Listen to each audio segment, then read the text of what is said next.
ધોરણ 10 માં આપણે પ્રકરણ 8 સ્ટાર્ટ કરશું. ત્રિકોણમિતિનો પરિચય. નવો કન્સેપ્ટ છે. 1 થી 9 ધોરણમાં ક્યારેય ત્રિકોણમિતિ શબ્દ આવ્યો નથી. હા, ભવિષ્યમાં તમારે ત્રિકોણમિતિ શબ્દ જ્યાં સુધી ભણશો ત્યાં સુધી આવશે.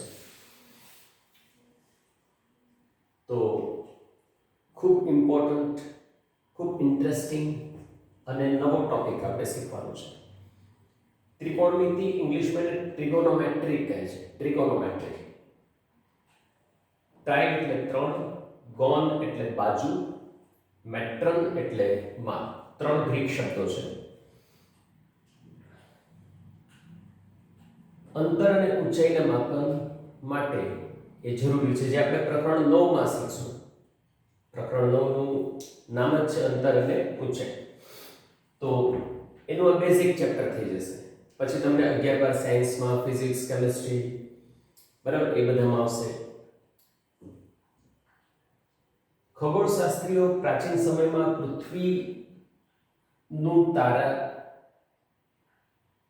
પૃથ્વીથી તારાઓનું અંતર, ગ્રહોનું અંતર, 2 તારાઓ વચ્ચેનું અંતર, એ બધું માપવા માટે આનો ઉપયોગ કરતા હતા.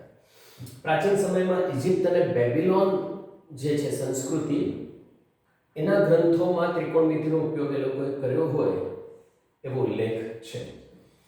આ પ્રકરણમાં આપણે ત્રિકોણમિતિય ગુણોત્તર અને ત્રિકોણમિતિય નિત્યસમ બેનો અભ્યાસ કરશું. બરાબર? તો આપણે સૌથી પહેલા શરૂઆત કરશું કે ત્રિકોણના જે ગુણોત્તર છે, બરાબર, ત્રિકોણમિતિય ગુણોત્તર એ કેવી રીતે હોય છે એ આપણે જોશું. બરાબર? ખાસ કરીને તમે જોશો કે કોઈ પર્વતની ટોચ ઉપર આપણે છીએ, પર્વતની ટોચ ઉપર, અને દૂર રસ્તા ઉપર ઉભી રહેલી કાર આપણે જોઈએ છીએ. બરાબર? તો ઊંચાઈ હંમેશા કોઈ પણ બિંદુનું રેખાથી અંતર એના પર દોરેલા લંબ રેખાખંડ વડે મળે. તો ત્યાંથી આપણે કારનું અંતર જોશું તો આ રીતનો કાટકોણ ત્રિકોણ રચાશે. કાટકોણ ત્રિકોણ. બરાબર? આપણે કોઈ નદી કિનારે છીએ અને સામે કોઈ મંદિર છે, ઝાડ છે કે મંદિર છે. નદી કિનારાના એક બાજુ આપણે છીએ, બીજી બાજુ મંદિર છે કે વૃક્ષ છે.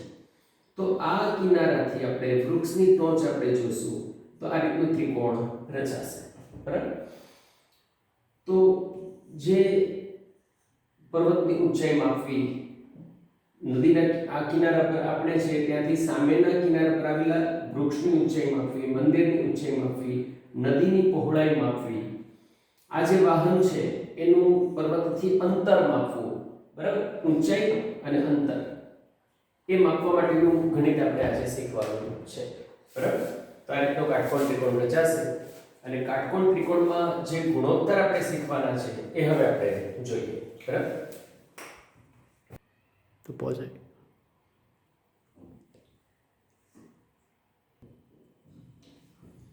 આપણે જોવાનું છે ત્રિકોણમિતિય ગુણોત્તર એ કાટકોણ ત્રિકોણમાં જ હશે. કાટકોણ ત્રિકોણના ત્રિકોણમિતિય ગુણોત્તર અને લઘુકોણ માટે હશે. એટલે કે આ ખૂણા માટે નહીં હોય, કાટખૂણા માટે. કાટખૂણા સિવાયના બાકીના 2 ખૂણા લઘુકોણ છે. આપણે કાટકોણ ત્રિકોણ વિશે પાયથાગોરસ સિદ્ધાંત ત્યારે આપણે આ આકૃતિ જોઈ છે.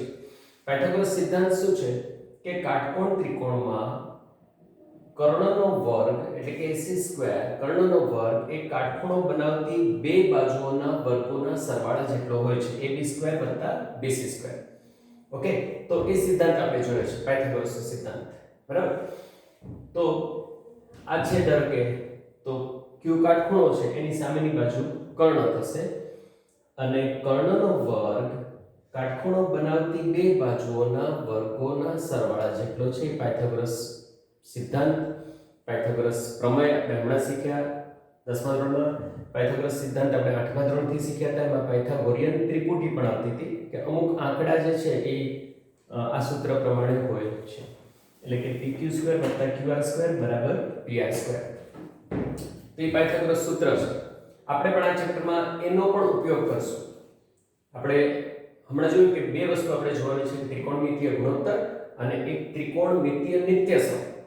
તો નિત્યસમ જે બનાવશું, સૂત્રો બનાવશું, બરાબર, ત્યારે આપણે પાયથાગોરસનો ઉપયોગ કરશું પાછા.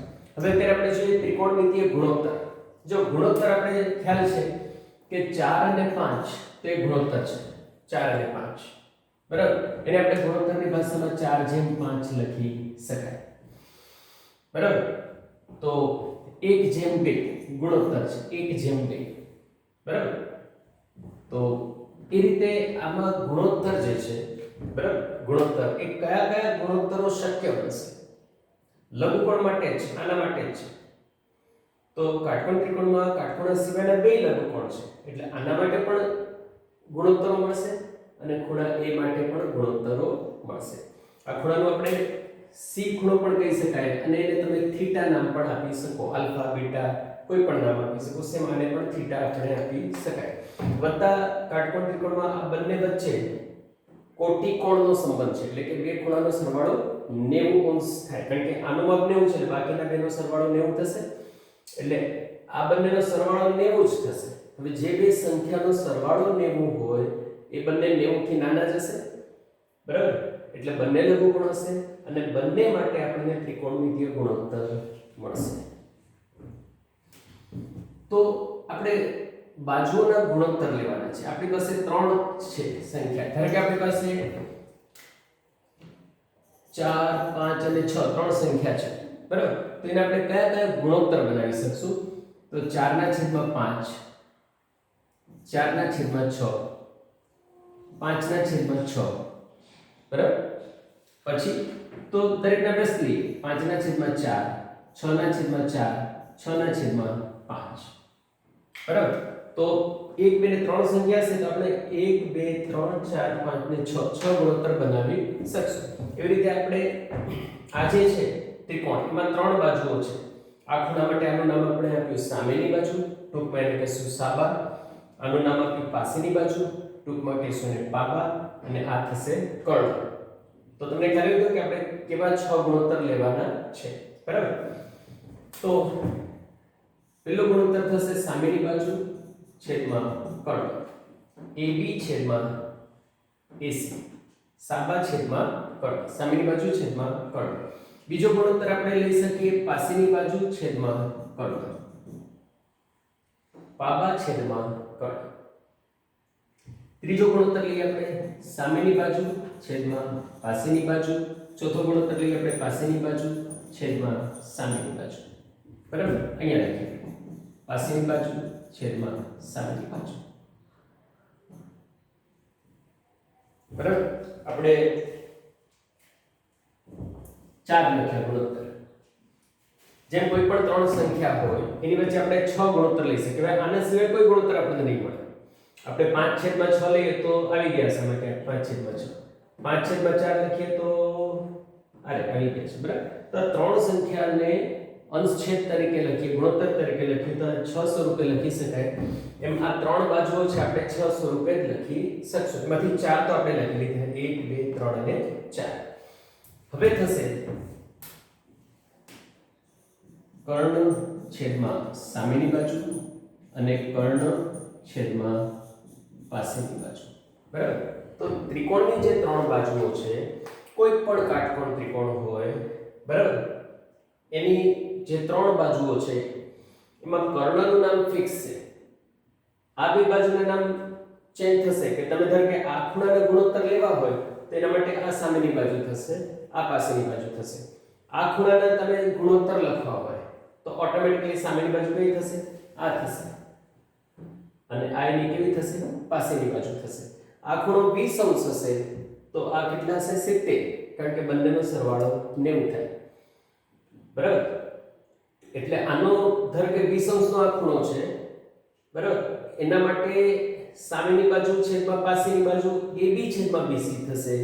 તો આ જ ત્રિકોણમાં જેવું 70 અંશના ખૂણા માટે ચર્ચા કરશું તો સામેની બાજુ BC અને પાસેની બાજુ AB થઈ જશે.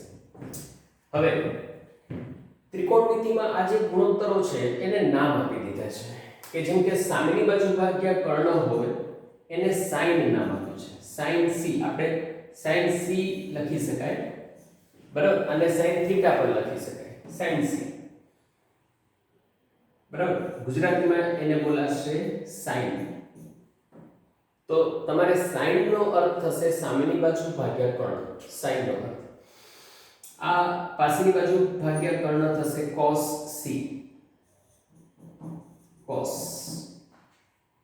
બરાબર, cos c બરાબર થશે પાછળની બાજુ ભાગ્યા કર્ણ. સામેની બાજુ ભાગ્યા પાછળની બાજુ જે ગુણોત્તર હશે સાબા ભાગ્યા પાબા, એનું નામ થશે tan c બરાબર સાબા ભાગ્યા પાબા. tan c બરાબર સાબા ભાગ્યા પાબા. બરાબર. હવે જો આપણે આ ખૂણાનો tan લઈએ, હવે tan એટલે સાબા ભાગ્યા પાબા છે. tan એટલે આ ખૂણાનો tan લેશું તો શું થઈ જશે? સાબા ભાગ્યા પાબા એટલે BC છેદમાં AB થઈ જશે. tan A બરાબર BC છેદમાં AB. sin C સાબા ભાગ્યા કર્ણ AB upon AC. બરાબર, AB upon AC. cos C પાછળની બાજુ ભાગ્યા કર્ણ BC upon AC. tan C સાબા ભાગ્યા પાબા એટલે AB છેદમાં BC. બરાબર.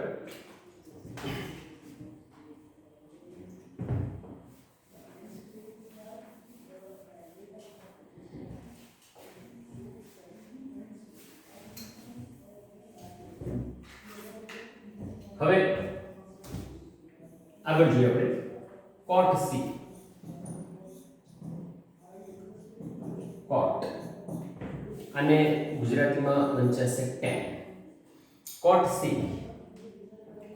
એટલે પાછળની બાજુ ભાગ્યા સામેની બાજુ, પાબા ભાગ્યા સાબા એટલે થશે BC છેદમાં AB. બરાબર, cot C. હવે આપણે એના પછી જોઈતું કર્ણ છેદમાં સાબા.